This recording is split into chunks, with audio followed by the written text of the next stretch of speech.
Hello everyone. Welcome back to another lesson. In this class, we'll be looking at vectors and scalars. Now, both vectors and scalars are ways of describing quantities. Scalar quantities only require a magnitude to be fully described, whereas a vector quantity requires both a magnitude and a direction. I think it's best that we use a few examples to demonstrate the definition of both these concepts. Things like time, or money, or stuff like speed and distance, these are all items that don't really require a direction to be fully defined. Whereas quantities such as displacement or velocity or force require a magnitude and a direction to be fully defined. Let's have a look at an example of this, and let's consider a fly, right? So let's say we have this little fly that's flying around, and it's going about its flyly duties. And let's say this fly travels 4 meters downwards, so now this fly is at this position, and we'll say that's 4 meters. And let's say from here the fly travels 3 meters towards the east, so now it's at this position. Well, if we look at the distance that this fly has covered, it's traveled 4 meters plus 3 meters. So the distance that this fly covers is equal to 7 meters. But if we look at displacement, we know that it's a vector and it requires both a magnitude and a direction. But its displacement, which is its position relative to where it started. So if I call this point where the fly started as point O, and I describe the ending position as, let's say, Y, then the fly's displacement vector would be shown as an arrow being drawn from O to Y. And this point here is Y. And to find the magnitude of vector OY, we would have to take or use the Pythagoras theorem to find the magnitude. So we'd say 4 squared plus 3 squared square rooted is equal to the length of OY, where the length of OY would correspond to the magnitude of the displacement vector of this fly, which in our case would be equal to 5 meters. But don't forget that for a vector to be fully defined, we need a direction as well. So to find that direction, we'd look at the fly's flight path. We know that this fly travels south by 4 meters, which I'll draw over here so it's a bit more clear, and east by 3 meters. So we could find the angle the fly's flight path makes with the south axis to fully define the fly's displacement. And we could do that by using a bit of trigonometry. So what we've got here is a right angle triangle, and that was the reason we could find the displacement as well. And for most of the questions you'll get in physics, or beginner physics rather, you will be seeing a lot of right angle triangles. So let's go ahead and apply that same knowledge that you've learned before over here. So we have a right angle triangle of 4 meters and 3 meters this way. And what we want to find is this angle here, theta. So we can go ahead and use the tan function because we know that this is going to be our hypotenuse.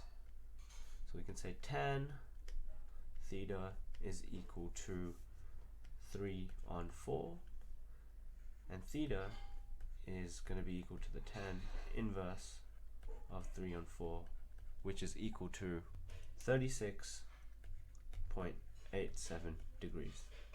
So to fully define the position vector of this fly, we'd say the end position, or vector OY, is equal to 5 meters at 36.87 degrees southeast.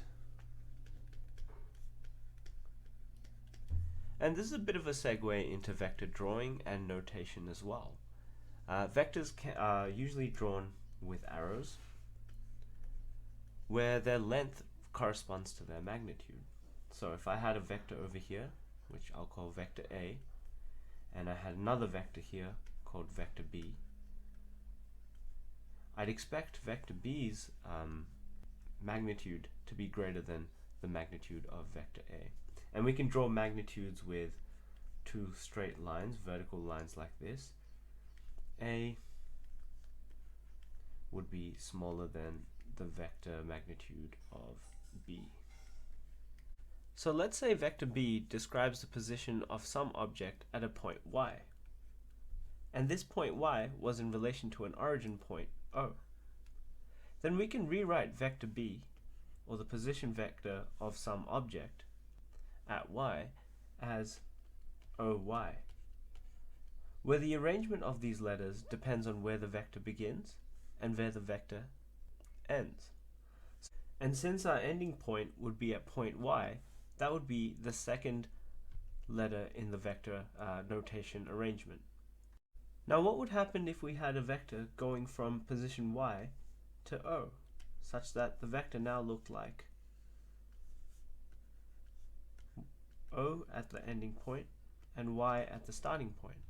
Well, this vector would be y, O, because our beginning point would be y and our ending point would be O, and it would be equal to negative of OY. And that's because it's going in the opposite direction, therefore the negative, and it's got the same magnitude as OY. And it could also be written as negative B. Now this sort of noting convention is pretty important so that we can clearly represent what we're trying to find out accurately. Let's say we had a tennis ball and we had a racket. Let's say that's the ball here, and this behind here, that's the racket. We'll call this B for ball. How would we write down or notate the force of the tennis racket striking the ball? Well, the force would be imposed from the tennis racket onto the ball, so the arrow would be drawn from the racket onto the ball as well, or the vector would be drawn from the racket onto the ball. So if I was to look at this from top down, I'd see the edge of this tennis racket striking the ball, and this tennis racket would impose a force onto the ball towards the right. So this vector would be called FRB, where F would represent the force and RB would refer to the direction in which that force would be applied. Now let's go back to our fly example. The distance values were just scalars that could be added together, as they were values of just the magnitudes. And this is the case for all scalars. You can apply the normal numerical operations such as addition, subtraction, multiplication, and division, because we're only concerned with the magnitudes of these quantities such as time, money, distance, or speed. So for example, if I wanted to subtract $5 from $20, I would get $15. And this is because money inherently doesn't have any direction. And similarly, you can also go ahead and multiply a vector by a scalar, such that if an object was traveling at, say, 5 meters per second, and it was to become twice that speed, or it was to travel at twice that speed, then you'd have 2 times the speed, where 2 would be the scalar that you would be scaling up the vector by. So you'd go from 5 meters per second times 2, which is our scalar, which would get us 10 meters per second. And obviously we'd attach a direction with it, so I'll say east here and east here as well. But things start to change a little when we start adding vectors. It's not as straightforward as adding 2 quantities, because now we've got to be concerned with the direction and the magnitudes involved. When adding 2 vectors, you take the tail of the second vector and place it on the head of the first vector, where the sum of these vectors is called the resultant vector. So for example, I have a vector A and a vector B. Obviously A and B are acting in different directions, or are pointing towards different directions. So what we do is we take the tail of the second vector and put it onto the head of the first vector. So we have A plus B to give us the resultant vector, which is drawn from the tail of the first vector to the head of the second vector. And we call this the resultant vector.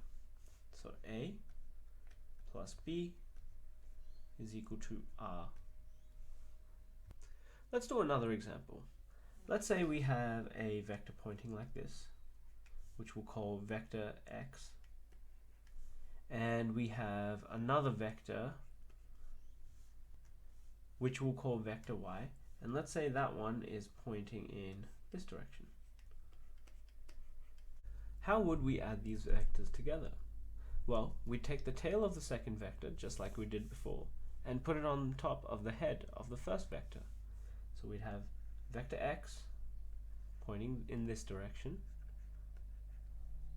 and we'd have vector y on top of the head of vector x in this direction, to give us the resultant vector, which would be drawn from the tail of the first vector to the head of the second vector,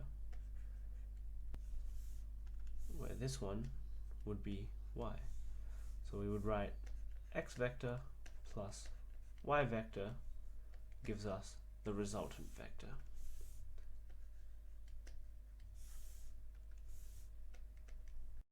What if we had three vectors, such that we had, say, one vector like this, which we'll call A, one vector like, let's say, this, and one vector like, let's say, up? What would our resultant vector look like then? Well, we could do the same, we could apply the same logic as we did before, where we take the tail of the second vector and put it onto the first one, and then we can take the tail of the third vector and put it onto the second one. So we'd get A plus B, which we'd add on, plus C, and then the resultant vector would be drawn from the tail of the first vector up to the head of the last vector. So we'd get a resultant vector like so. Sometimes we might be asked to subtract vectors. So in order to do that, let's have a look at what process we can use. Let's say we have a vector A in this direction, and let's say we wanted to subtract vector B, which was, let's say, in this direction. How would we go about doing this? In our diagram, vector B is positive in this direction, and if we were to reverse that direction, we would still have the same magnitude as vector B, but it would just be negative, because it would be pointing towards the negative direction. So this could be rewritten as negative B. And our equation would become vector A minus vector B, which we could rewrite as vector A plus the negative of vector B. And we could show that diagrammatically as well, as A pointing in this direction plus the negative of vector B, which would be in the opposite direction that it's shown up here. So we'd get vector B. And we could go ahead and carry out this function just like we did normal addition, such that we'd get the tail of the second vector and add it to the head of the first vector. So we'd get A plus negative B to give us a resultant vector, which is given by connecting the tail of the first vector to the head of the second vector. And that would be our resultant vector. Now the resultant vector is defined as a single vector that produces the same effect as adding the constituent vectors, which in our case were A and B. So if we add A and B together, let's say there were two forces acting that way and that way, then the total resultant force would be the addition of A and negative B in this case. which is actually a pretty important topic to understand, because then it also allows us to break down a resultant vector into its components. So let's look at how that can be done. So let's go ahead and make some space on this worksheet. Let's say we have a resultant vector, or we already know what a force vector is. So let's say we have some force that acts in this direction, and we want to find out what the components of this force are. We know that this force must be the result of two forces or more that are added together. But let's say we just wanted to find out what the two forces were that made this one up. Now, it's very possible that you have a case where you have some force like this, some force like this, some force like this, and some force like this that add together to give you a resultant force that's in red over here. However, for a lot of the problems that you'll come across in high school physics, you really only need to know how to break up a force into two components. So let's say we have F, some force acting in this direction, and let's say we wanted to find out the constituents of this force. So we had this force and this force added together to give us the final force. So I'll call this one F1 and this one F2. And we want to find out what the constituent forces are that make up this F force here. So we want to find Fy in the y direction, and we want to find Fx in the x direction, which add together to give us our resultant force, which is F. So Fy plus Fx is equal to F. And let's say we already know that this is going to be a right angle triangle, and we know that the angle here is going to be theta. We can go ahead and actually use some pretty basic trigonometry to go ahead and find out what F is in its y and x components. So we can say sine theta is equal to the ratio between the opposite side divided by the hypotenuse. So our hypotenuse is obviously opposite to our 90-degree angle or our right angle. So we can go ahead and substitute that in to say sine theta is equal to Fy divided by F. So then to find Fy, we say F times sine theta, and we just go ahead and take this to the other side. Similarly, to find Fx, we can use the cosine ratio. So you say cos theta is equal to A divided by H, where A is the adjacent side and H is the hypotenuse. We know the hypotenuse is F. We know the adjacent side to this angle is Fx. So we can say cos theta is equal to A, which is Fx, divided by H, which is F, to give us Fx is equal to F cosine theta. So let's go ahead and actually apply this to a real life scenario. So let's say we have a trolley that's being pulled along the ground. So we have some trolley and it's being pulled along the ground, and we want to find out how much of the force that we're applying on the trolley is going in this direction, in the direction of the movement of the trolley, right? So let's say this force is 30 newtons, and newtons is just a unit to measure force, but we'll get to that a bit later in this course. And let's say this trolley handle, or where we're applying this force, is acting at 30 degrees to the horizontal. Well, we'd go ahead and do the same thing that we did just before. So we'd have a force acting in this direction at 30 degrees to the horizontal, and we could go ahead and break that up into its constituents, or its component forces. We'll have a y component and an x component. And we'll know that this x component is the reason that this trolley is actually moving in the x direction. And we know the value or the magnitude of the force vector is 30 newtons. We know direction is 30 degrees. So we can go ahead and say, and this is our right angle triangle, so we can say sine theta is equal to opposite over hypotenuse.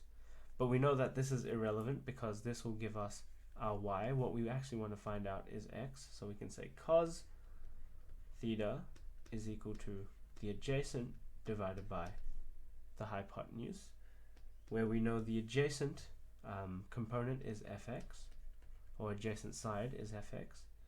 We know our hypotenuse is 30 newtons, and we know the angle is 30 degrees. So we have cos 30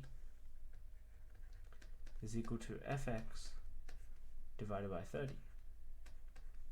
So fx is equal to 30 cos 30, which equals 26 newtons.